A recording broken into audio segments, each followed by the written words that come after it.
I get it when you're standing at the dock with a couple of friends debating which kayak to splurge on, the pressure's real.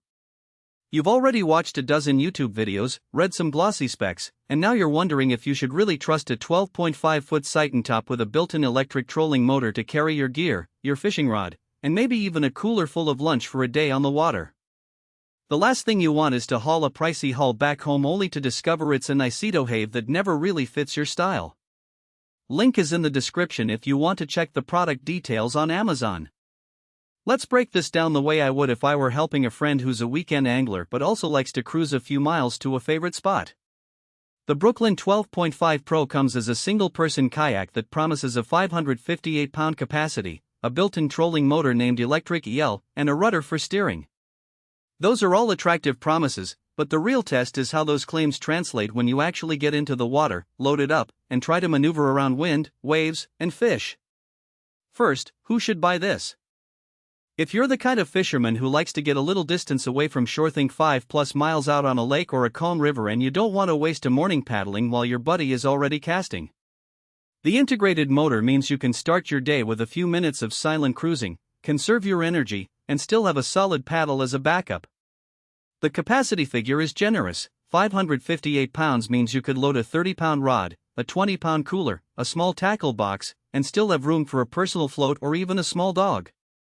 If you're a solo paddler who loves fishing but also wants to bring a day's worth of supplies, that capacity is a real convenience, especially when you compare it to a typical 12-foot solo kayak that might struggle once you exceed 300 pounds.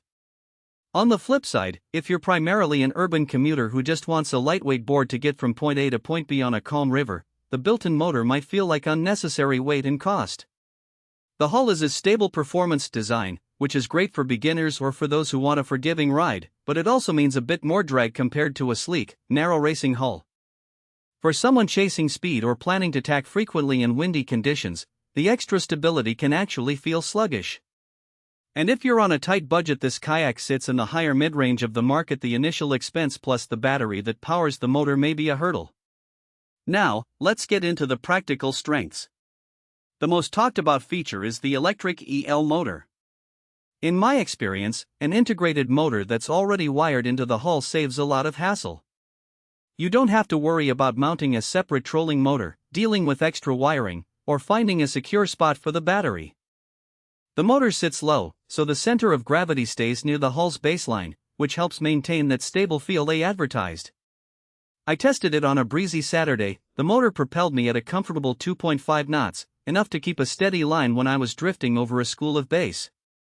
The built-in control lever is intuitive: push forward, pull back, and the rudder engages automatically as you shift your weight, so you get smooth turns without fighting a separate steering wheel. Storage is another area where the Pro impresses. The cockpit opens wide, and there are multiple sealed compartments that keep gear dry. I was able to stash a half-full cooler, a dry bag with spare clothes, and a tackle box without feeling cramped. The large capacity isn't just a number on paper, it translates to real-world volume that lets you pack a lunch, a spare pair of shoes, and still have room for a fishing rod holder that's already built into the deck. When you're out all day, that extra space means you can stay on the water longer without heading back for a grocery run.